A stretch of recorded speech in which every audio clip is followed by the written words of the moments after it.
Good morning friends. मागल्या व्हिडिओमध्ये आपण बघितलं प्राप्ती आणि शोधन खाते आणि उत्पन्न आणि खर्च खाते यातला फरक. उत्पन्न खर्च खातं किंवा आयव्यय खातं कसं तयार केलं जातं आणि प्राप्ती आणि उत्पन्न खात्यावरून किंवा प्राप्ती आणि शोधन खात्यावरून उत्पन्न आणि खर्च खातं किंवा आयव्यय खाते तयार करताना त्यांची पद्धत, प्रोसिजर किंवा स्टेप्स आपण बघितल्या. आता या व्हिडिओमध्ये आपण बघणार आहोत ताळेबंद करण्याची कार्यपद्धती आणि व्यापारी संस्थांच्या काही महत्त्वपूर्ण प्राप्तीची पदं. आता व्यापारी संस्था किंवा अव्यापारी संस्था आपली आर्थिक स्थिती स्पष्ट करण्यासाठी वर्षाच्या शेवटी ताळेबंद तयार करतात. अव्यापारी संस्थांसुद्धा व्यापारी संस्थांप्रमाणे ताळेबंद करावा लागतो. अव्यापारी संस्थांना खर्च आणि उत्पन्न खात्यासोबत ताळेबंद हा करावाच लागतो.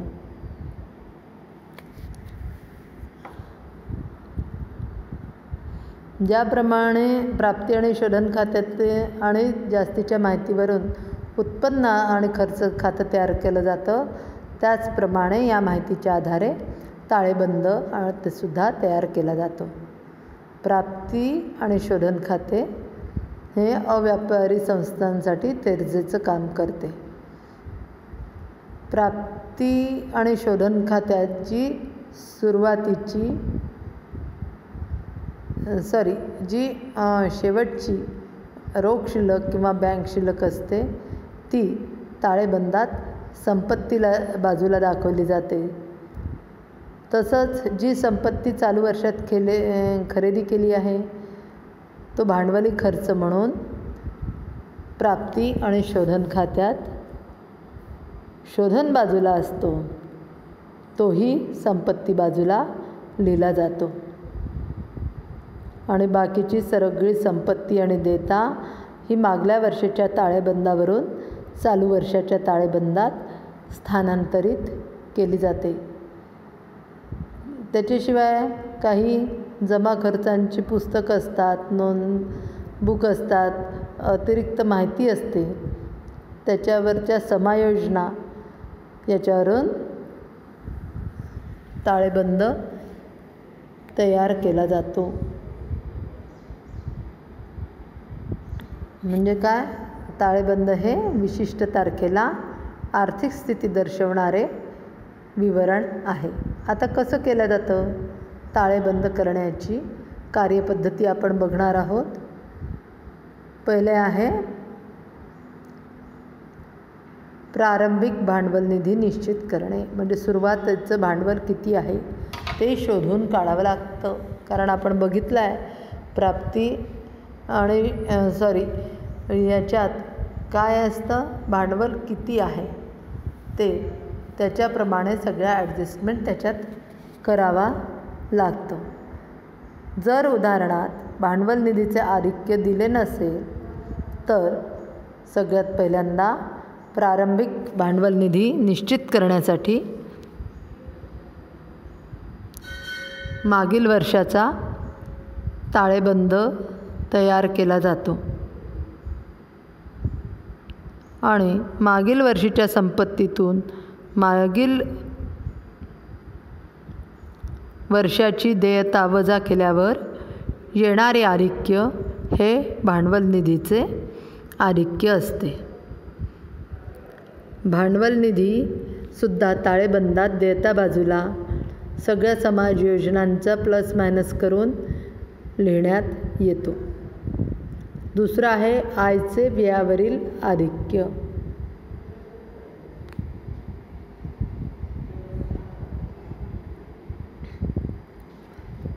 उत्पन्न आणि खर्च खात्यावर आलेले उत्पन्नाचे खर्चावरील आधिक्य. म्हणजे उत्पन्नाचं आधिक्य केव्हा येईल, जेव्हा उत्पन्नाची टोटल जास्ती असेल तेव्हा.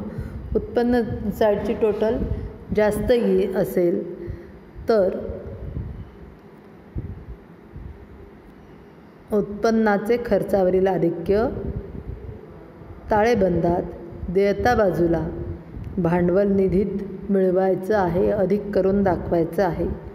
आणि याच्या उलट जर खर्चाची टोटल जास्ती असेल तर काय होईल, खर्चाचं आधिक्य दिसेल आणि ते भांडवलातून वजा करायचं आहे.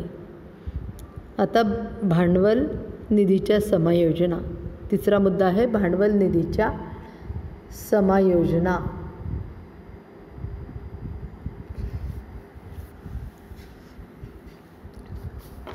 जर आपल्याला उदाहरणात प्राप्ती आणि शोधन खात्यात आगम बाजूला लिहिलेले उत्पन्न किंवा समायोजनेत सांगितलेलं विशिष्ट उत्पन्न जसं आजीवन सदस्यता शुल्क, प्रवेश शुल्क, विशिष्ट देणगी भांडवल निधीला स्थानांतरित करायला सांगितलं असेल तर आपल्याला काय करायचं आहे, भांडवल निधीत ते प्लस करून दाखवायचं आहे. अशा आणि रोख बँक शिल्लक किंवा बँकेचे कर्ज, अधिकोष, अधिक विकर्ष असं काही असेल तर प्राप्ती आणि शोधन खातं हे काय असतं, रोख खात्याचं सारखं असतं. त्यांनी प्राप्ती आणि शोधन खात्याचं अंतिम शिल्लक ही अंतिम आधिक्य ही रोख शिल्लक दर्शवते. ही रोख बँक शिल्लक ताळेबंदात संपत्ती बाजूला दाखवावी लागते. जर आगम आणि शोधन खात्यात बँकेचं कर्ज घेतल्याचं किंवा अधिकोष अधिविकर्ष असेल तर ते आगम बाजूला दर्शवलं जातं आणि हे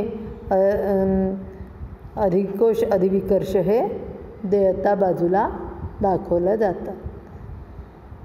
आता विविध संपत्ती, मागील वर्षाच्या ताळेबंदात किंवा मागील वर्षात दर्शविलेली संपत्ती चालू वर्षात ताळेबंदात संपत्तीचं प्रारंभिक आधिक्य म्हणून दाखवायचे. जर चालू वर्षात त्याच्यात वाढ केली असेल तर प्राप्ती आणि शोधन बाजूला जमा बाजूला ती असते. तो भांडवली खर्च असतो आणि त्याचा समावेश केवळ चालू वर्षाच्या ताळेबंदात संपत्ती बाजूला करायचा असतो. म्हणजे काय करायचं, त्या संपत्तीत ते ॲड करायचं आहे. आणि जर संपत्तीची विक्री केली असेल जुन्या संपत्तीची तर ती संपत्तीची तेवढी अमाऊंट मायनस करायची आणि शेवटी संपत्तीवरचा घसारा वजा करून उरलेली संपत्ती ताळेबंदात दाखवायची. जेव्हा उदाहरण करू तेव्हा ते अधिक स्पष्ट होईल. विविध देयता, प्राप्ती आणि शोधन खात्यात जर देयतेचे शोधन केले असेल तर मात्र चालू वर्षाच्या ताळेबंदात देयता बाजूला मागील वर्षाच्या देयतेतून चालू वर्षी शोधन केलेली देयता वजा करायची. म्हणजे जे देयतेचं शोधन केलं असेल तर काय आहे, चालू वर्षाच्या ताळेबंदातून मागील वर्षाच्या देयतेतून चालू वर्षाची देयता वजा करायची. आणि चालू वर्षी जर तीच देयता पुन्हा निर्माण झाली असेल तर नवीन देयता त्यात अधिक करायची. म्हणजे जसं एखाद्याचं बिलचं पेमेंट करणं राहिलं आहे, मागल्या वर्षीचं बिल असेल त्याचं पेमेंट करायचं राहिलं आहे तर आधी ते पेमेंट करायचं आणि उरलेली चालू वर्षाची देयता किती आहे ते लिहायचं. अतिरिक्त माहिती किंवा समायोजना,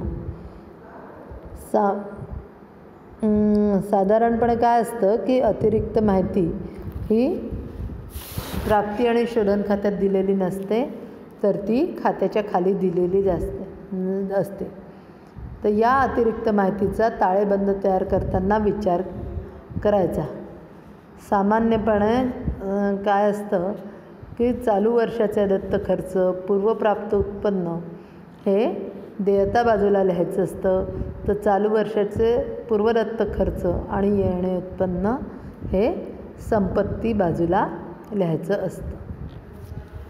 विशिष्ट देणगी.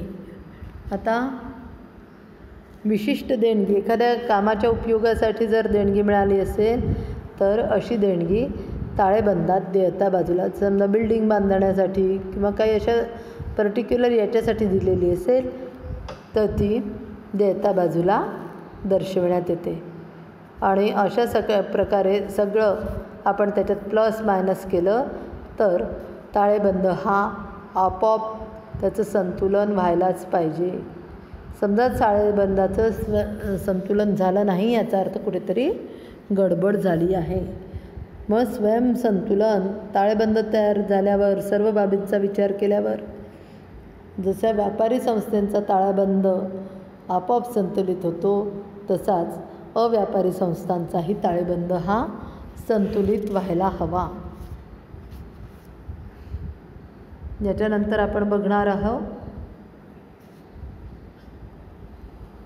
अव्यापारी संस्थेची काही महत्त्वपूर्ण प्राप्तीची पदं. तर त्याच्यात अव्यापारी संस्था ज्या आहेत त्यांना वेगवेगळ्या सोर्सनी उत्पन्न मिळत असतं, म्हणजे प्राप्ती होत असते. जसं वर्गणी आहे, तर वर्गणी आपण सगळ्यात तर बघू. अव्यापारी संस्थांना त्यांच्या सदस्यांकडून वर्गणी रूपात उत्पन्न प्राप्त होत असतं. हे वर्गणीचं उत्पन्न हे नियमित मिळणारं उत्पन्न असतं. त्याच्यामुळे त्याला आगम स्वरूपाचं उत्पन्न मानलं जातं. आगम खात्यात आगम बाजूला प्राप्त झालेली वर्गणीची राशी लिहावी लागते, कारण की ते आगम उत्पन्न आहे म्हणून.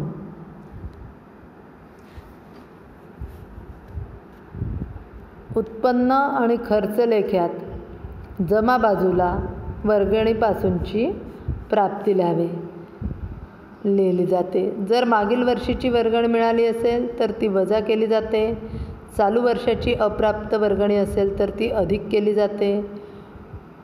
पुढील वर्षासाठी ॲडव्हान्समध्येच मिळालेली वर्गणी असेल तर ती पण मायनस केले जाते. ताळेबंदात मात्र देयता बाजूला केवळ पुढली वर्षीची प्राप्त वर्गणी लिहायची आणि संपत्ती बाजूला अप्राप्त वर्गणी लिहायची. दुसरा मुद्दा आहे वारसा हक्काने प्राप्त देणगी किंवा संपत्ती. जर एखाद्या व्यक्तीने अव्यापारी संस्थेच्या नावाने मृत्यूपत्र करून ठेवलं असेल किंवा काही संपत्ती किंवा मोठी देणगी दिली असेल तर अशी संपत्ती किंवा देणगी ही कायद्याने प्राप्त होत असते. म्हणून त्या व्यक्तीच्या मृत्यूनंतर अशा संपत्तीचे कायदेशीरपणे ती हस्तांतरित केली जाते. अव्यापारी संस्थेच्या दृष्टीने वारसा हक्काने किंवा कायद्याने मृत्यूपत्राद्वारा जर संपत्ती प्राप्त होत असेल तर ती भांडवली उत्पन्न मानलं जातं आणि ताळेबंदात देयता बाजूला दाखवली जातं. पुढचा मुद्दा आहे आजीवन सदस्यता शुल्क. आता अव्यापारी संस्थांना जेव्हा त्यांना वेगवेगळ्या सोर्सनी वर्गणी मिळते, कोणी मंथली देतो, कोणी हे येतं. काही लोक असं असतात की आजीवन एकदम लाईफटाईम मेंबरशिप घेऊन घेतात. तर अशी जेव्हा त्यांना वर्गणी प्राप्त होते तर त्याला म्हणतात आजीवन सदस्यता शुल्क म्हणतात. हे आजीवन सदस्यता शुल्क सभासदांकडून एकदाच मिळते म्हणून हे भांडवली उत्पन्न समजण्यात येते आणि ताळेबंदात देयता बाजूला स्वतंत्रपणे आजीवन सदस्यता शुल्क लिहिलं जातं. पण घटनापत्रकात किंवा उदाहरणात जर आजीवन सदस्य शुल्काला आगम उत्पन्न समजा असं समजा म्हटलं असेल, अशी सूचना असेल, तर ते उत्पन्न आणि खर्च खात्यात जमा बाजूला लिहिण्यात येतं. ज्याप्रमाणे बाकीचं आगम उत्पन्न लिहिण्यात येतं त्याप्रमाणे पण त्याबद्दलची सूचना असावी लागते. समजा सूचना नसेल तर ते ताळेबंदास देयता बाजूला लिहिण्यात येतं. म्हणजे सूचना नसेल तर ते भांडवली उत्पन्न असतं म्हणून ते देयता बाजूला दर्शविण्यात येतं. आता पुढे जुन्या संपत्तीची विक्री. आता समजा संपत्ती काही जुनी झाली तर ती विकली तर त्याच्यापासून होणारं उत्पन्न, संपत्ती विकली तर आपल्याला जर पैसा येईल की नाही. तर व्यापारी संस्थासुद्धा बरेचदा जुन्या किंवा काही भंगार झालेल्या संपत्तीची विक्री करते. आता संपत्तीची विक्री केल्यामुळे जे उत्पन्न प्राप्त होतं ते भांडवली उत्पन्न असतं. म्हणून ते आगम आणि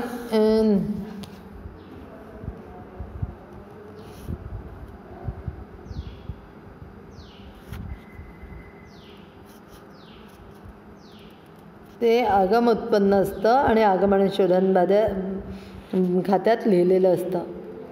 ताळेबंदात संपत्ती बाजूला जुन्या संपत्ती विकून जो काही अमाऊंट आली असेल ती संबंधित संपत्तीच्या रकमेतून, जसं मशिनरी आहे, मशिनरी विकली तर मशिनरीची जी अमाऊंट आहे त्याच्यातनं जुन्या संपत्तीची विक्री करून जी अमाऊंट आली असेल ती मायनस करायची असते. आणि त्यावर जर नफा झाला असेल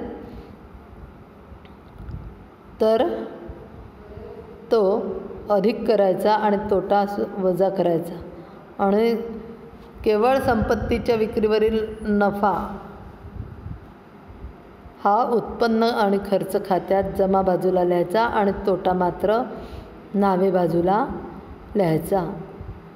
जुन्या संपत्तीची विक्री हे भांडवली उत्पन्न आहे आणि त्याच्यावर होणारा नफा किंवा तोटा आगम उत्पन्न किंवा खर्च आहे म्हणून तो आगम आणि शोधन खात्यात दर्शविण्यात येतो. पुढला मुद्दा आहे जुन्या वर्तमानपत्राची आणि मासिकांची विक्री. जुनी वर्तमानपत्र आणि मासिकं विकून मिळालेली रोख रक्कम प्राप्ती आणि शोधन खात्याच्या नावे बाजूला आणि उत्पन्न आणि खर्च खात्याच्या जमा बाजूला लिहायची. का बरं? तर ती आगम स्वरूपाची प्राप्ती आहे म्हणून. देणगी.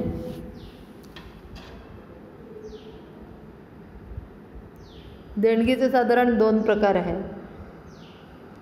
कारण या अव्यापारी जे संस्था आहे यांना विविध स्वरूपात देणगीही प्राप्त होत असते. तर या संस्था ज्या आहे सार्वजनिक हिताची कामं करतात तर त्यांना आपल्या घटनापत्रकात किंवा नियमावली करावी लागते आणि त्यांच्या नियमाप्रमाणे त्यांना लोकांकडून देणग्या स्वीकारण्याचा अधिकार असतो. या देणग्या 2 प्रकारच्या असतात, एक विशिष्ट देणगी आणि एक साधारण देणगी.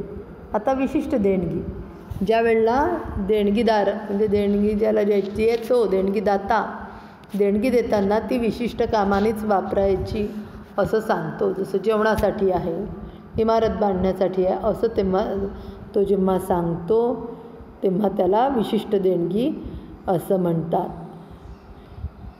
विशिष्ट देणगी जी असते हे विशिष्ट उद्देशांकरता देण्यात येते. जसं की इमारतीच्या निर्माणासाठी, उद्यानाच्या निर्माणासाठी असं.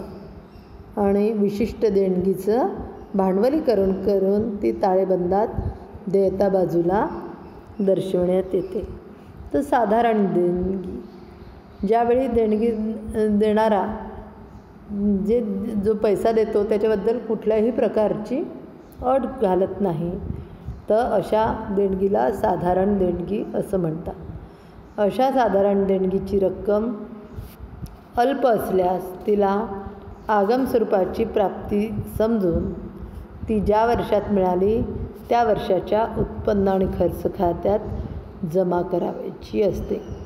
परंतु समजा साधारण देणगीची रक्कम बरीच मोठी असेल तर तिचे भांडवलीकरण करून रक्कम ताळेबंदात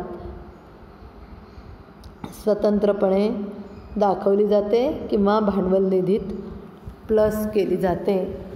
हे झालं आपलं अव्यापारी खात्यांसंबंधीची माहिती. उदाहरणांवरनं हे अधिक स्पष्ट होणार आहे.